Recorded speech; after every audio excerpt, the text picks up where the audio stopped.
అందరికీ welcome to our channel. నేను మీ ఝాన్సీని. ఈరోజు సరికొత్త టిప్స్తో మీ ముందుకు వచ్చేసాను. మీరు కానీ నా ఛానల్ని ఫస్ట్ టైం చూస్తుంటే ప్లీజ్ సబ్స్క్రైబ్ చేసుకోండి. అంతేకాకుండా నచ్చితే లైక్ చేయండి. ఫస్ట్ టిప్ అండి, జనరల్గా మనకి బెండకాయలు అనేవి కట్ చేయడం చాలా ఇబ్బంది పడుతూ ఉంటాం కదా. సో తొందరగా ఇబ్బంది పడడం అంటే పెద్ద పని ఏం లేదండి.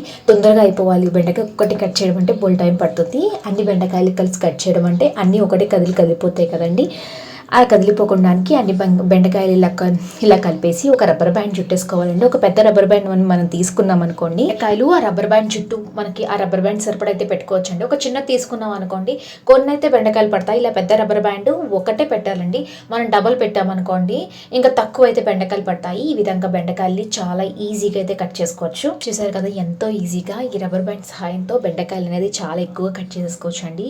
చాలా ఈజీగా అయిపోతుంది పని. అదేవిధంగా బెండకాయలు కాకుండా బీన్స్, బర్బాటి, ఒకవేళ మనకి పీచులు అనేవి లేకపోతే ఈజీగా అయితే కట్ చేసుకోవచ్చు. ఈ విధంగా టిప్ అయితే తెలుసు, కామెంట్ సెక్షన్లో కామెంట్ చేయండి. అంతేకాకుండా నచ్చింది లైక్ చేయండి. నెక్స్ట్ టిప్ అండి, ఇంకా వర్షాకాలం వచ్చింది కదా. వర్షాకాలంలో బట్టలు ఆరవు. అలాగే ఇంకా మిక్సీ జార్లో ఏమైనా పచ్చడి చేసుకుందామన్నా ఆరదు కదండి, చాలా తడిగా ఉంటుంది. ఇదివరకు ఏంటంటే పచ్చడి చేసుకోవాలంటే జస్ట్ మనం తుడిచేసి ఎండలో పెట్టేసుకుంటే ఆ ఎండకి మంచిగా ఆరిపోతుంది. అయితే అలాంటి చాలా కష్టం అనిపిస్తుంది కదా పచ్చళ్ళు చేసుకోవాలంటే. పచ్చళ్ళు అయితే పాడైపోతాయి.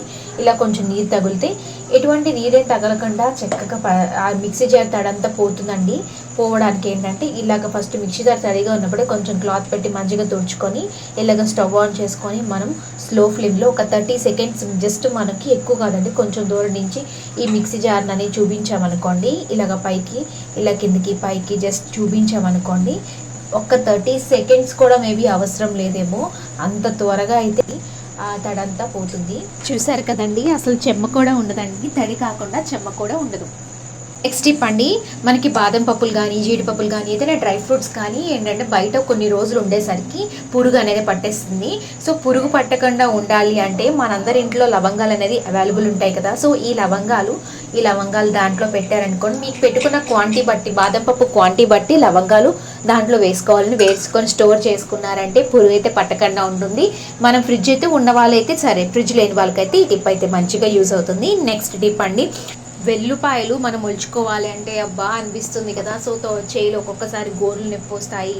ఒకవేళ నెయిల్స్ లేకపోతే మనకి ఇబ్బంది పడతాం కదా. సో ఒలుచుకోవడానికి ఎటువంటి ఇబ్బంది ఏం లేకుండా, కష్టం ఏం లేకుండా ఈజీగా అయితే ఒలిచేసుకోవచ్చు.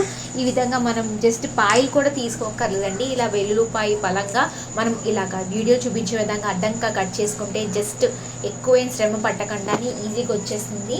తొక్కలు కూడా ఈజీగా వచ్చేస్తుందండి. పొయ్యి కూడా అవసరం లేదు. అంటే ఒకసారి పొయ్యి మీద ఫ్రై చేస్తే ఉల్లిపాయ తొక్కలు తొందరగా వచ్చేస్తాయి అనుకుంటాము. ఎంత ఎక్కువ క్వాంటిటీ అయినా సరే ఇలా చేశారంటే ఈజీగా మనము ఒలిచేసుకోవచ్చు. చూసారు కదండి ఎంత ఈజీగా వచ్చేస్తుందో వెల్లుల్లిపాయలు. అంటే మనం అల్లం వెల్లుల్లి పేస్ట్ చేసుకుంటూ ఉంటాం కదా. సో అల్లం వెల్లుల్లి పేస్ట్ వేసుకున్నామంటే ఎమర్జెన్సీగా మన ఇంటికి ఎక్కువ చుట్టాలు వచ్చినా సరే వెల్లుల్లిపాయలు అనేవి ఎక్కువ అవసరం ఉంటుంది. అలాంటప్పుడు ఈ టిప్ అయితే మంచిగా యూజ్ అవుతుంది. ఈ టిప్ అయితే నచ్చిందో కామెంట్ సెక్షన్లో కామెంట్ చేయండి. అంతేకాకుండా నచ్చితే లైక్ చేయండి. నెక్స్ట్ ఇంకా స్కిన్ అనేది వైట్గా రావడానికి చాలా రకాల క్రీములు కానీ వాడుతూ ఉంటాము. సో చాలా డబ్బులు అయితే ఖర్చు పెడతామండి. సో ఎటువంటి డబ్బులు ఏం ఖర్చు పెట్టకుండా ఇంట్లో ఉన్న వాటితోని ఈ ఫేస్ ప్యాక్ని అయితే వాడండి. వారానికి 2 సార్లు. కొన్ని రోజుల్లోనే మీరైతే స్కిన్ అనేది వైట్గా అయితే పొందుతారు. డల్గా అయిన స్కిన్ కూడా గ్లోయింగ్ కూడా అవుతుందండి. సో కొంచెం వరిపిండి, తేనె, పచ్చిపాలు అయితే వేసుకోవాలి. బాగా మిక్స్ చేసుకోవాలి. తర్వాత ఫేస్కి 2 నిమిషాలు అయితే మంచిగా మసాజ్ చేసుకొని 10 నిమిషాలు అలాగే ఉంచుకొని నార్మల్ వాటర్తో వాష్ చేసుకోవాలి. నెక్స్ట్ టిప్ అండి, మనకి దోమలు అనేవి చాలా ఇబ్బంది పడతాము. జనరల్గా ఆల్ అవుట్ కెమికల్స్ మనం యూజ్ చేస్తూ ఉంటాము. లేదంటే మనకి ఇదివరకు వాడుతూ ఉంటాం కదండి రింగ్స్. సో అవైనా మనం వాడుతూ ఉంటాము దోమలు పోవడానికి. ఇలాంటి కెమికల్స్ లేకుండా ఇంట్లో ఉన్న వాటితోనే మనం ఈజీగా దోమలని పోగొట్టు, అది కూడా 10 నిమిషాలు అయితే దోమలు అనేది పోగొట్టుకోవచ్చండి. అది ఎలాగంటే ఒక ప్రమిద తీసుకోవాలి. దాంట్లో వేప నూనె అవైలబుల్ ఉండకపోవచ్చు. కిరాణా షాప్లో వేప నూనె అయితే కొన్ని తీసుకుంటామండి. వేప నూనె దాంట్లో వేసుకొని మనం ప్రమిద తీసుకోవాలండి. ప్రమిదలో ఈ వేప నూనె వేసుకొని మనందరి ఇంట్లో ఒత్తులు ఉంటాయి కదండి, ఈ ఒత్తు వేసుకొని బిర్యానీ ఆకు, సో బిర్యానీ ఆకులు చిన్న ముక్కలు కట్ చేసుకోవాలి. ఒకవేళ మనం ఎక్కువ క్వాంటిటీలో అయితే ఉంచుకోవాలనుకుంటే బిర్యానీ ఆకులు మనం చిన్న మిక్సీ జార్లో వేసుకొని పొడి చేసేసుకుంటే ఈజీగా అయితే అయిపోతుంది. మనకి ఎక్కువ అవసరం ఉండదు కాబట్టి ఇలా చిన్న ముక్కలు అయితే కట్ చేసుకొని బిర్యానీ ఆకు దీంట్లో వేసేసుకోవాలండి. ఇలా ఆకు వేసుకొని మనం అనేది దీపం అనేది వెలిగించేసుకోవాలి. ఇలా వెలిగించుకున్నాం అనుకోండి మనకి దోమలు అనేది పోతాయండి. ఉన్న దోమలు రాకుండా అయితే ఉంటాయి. ఉన్న దోమలు పోతాయి, ఇంకా దోమలేని రాకుండా అయితే ఉంటాయండి. ఇంకొక టిప్ ఏంటంటే ఇలాగ వేప నూనె ఇంకొక ప్రమిదలో వేసుకొని మన అందరింట్లో వెల్లుల్లిపాయ ఉంటుంది కదా, అవైలబుల్ లేకపోతే ఇలా వెల్లుల్లిపాయ ఒకటి చితగ్గొట్టేసి మనం దాంట్లో పెట్టేసుకొని దీపం అనేది ఈ వేప నూనెతో దీపం అనేది వెలిగించుకున్నామంటే దోమలు అనేవి పోతాయండి. ఇదేంటంటే జనరల్గా 5 o'clockకి అలా వెలిగించుకుంచుకున్నాం అనుకోండి, అప్పుడు దోమలు రాకుండా ఉంటాయండి. అంతేకాకుండా ఒకవేళ దోమలు ఎక్కువ ఉన్నాయి అనుకుంటే ఇలాగ మనం ఒక 10 minutes పాటు రూమ్లోని ఇలా దీపం ఆన్ చేసి దీపం వెలిగించేసి ఉంచామనుకోండి, ఈ వాసనకి అనేది రావు.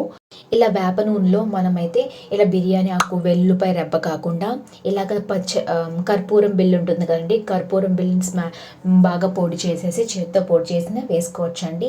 ఈ విధంగా దోమలు రాకుండా అయితే ఉంటాయి. నెక్స్ట్ టిప్ అండి, మనకి ఒక సాక్స్లు 2 సాక్స్లు ఒక దగ్గర ఉండవు. సో ఈ ఫోల్డ్ ద్వారా ఏంటంటే 2 సాకులు ఒక దగ్గర పెట్టుకోవచ్చు, పోకుండా అయితే ఉంటాయి, డబ్బులు అనేది సేవ్ చేసుకోవచ్చు అండి. చూసారు కదా వీడియోలో చూపించిన విధంగా ఇలాగ మనం రోల్ చేసేసి ఇలా ఉంటుంది కదండి ఫ్రంట్, ఒకటి పైన ఒకటి కింద సాక్స్ పెట్టేసి రోల్ చేసి పైదానికి మనం రోల్ చేసినది లోపల పెట్టేసుకున్నాం అనుకోండి, ఈజీగా సాక్స్ అనేది పోకుండా ఉంటుంది. మనకి తక్కువ స్పేస్ అనేది కూడా ఆక్రమిస్తుందండి. ఇప్పుడు ఇంకా పిల్లలు స్కూల్ స్టార్ట్ అయ్యాయి కదా, సో పిల్లలకి సాక్స్ అనేది మనం వేస్తాము. ఈ విధంగా సాక్స్ అనేవి 2 ఒక పక్క పెట్టుకోవచ్చు. నెక్స్ట్ టిప్ అండి, బియ్యం మనం ఎక్కువ క్వాంటిటీలో తెచ్చుకుంటాము. సో పురుగు పట్టేస్తున్నప్పుడు ఇప్పుడు వర్షాకాలం వచ్చింది కాబట్టి పురుగు పట్టడానికి ఛాన్స్ ఉంది. ఈ మనకి బిర్యానీ ఆకులు ఇలాగ బియ్యంలో పెట్టామనుకోండి, బియ్యం క్వాంటిటీ బట్టి బిర్యానీ ఆకులు పెట్టుకోవాలి. ఈ విధంగా పెట్టుకుంటే పురుగు అనేది పట్టదు. మీకు కానీ వీడియో నచ్చిందా లైక్ చేసి మీ ఫ్రెండ్స్ అండ్ మీ ఫ్యామిలీ మెంబర్స్కి షేర్ చేయండి. Thanks for watching.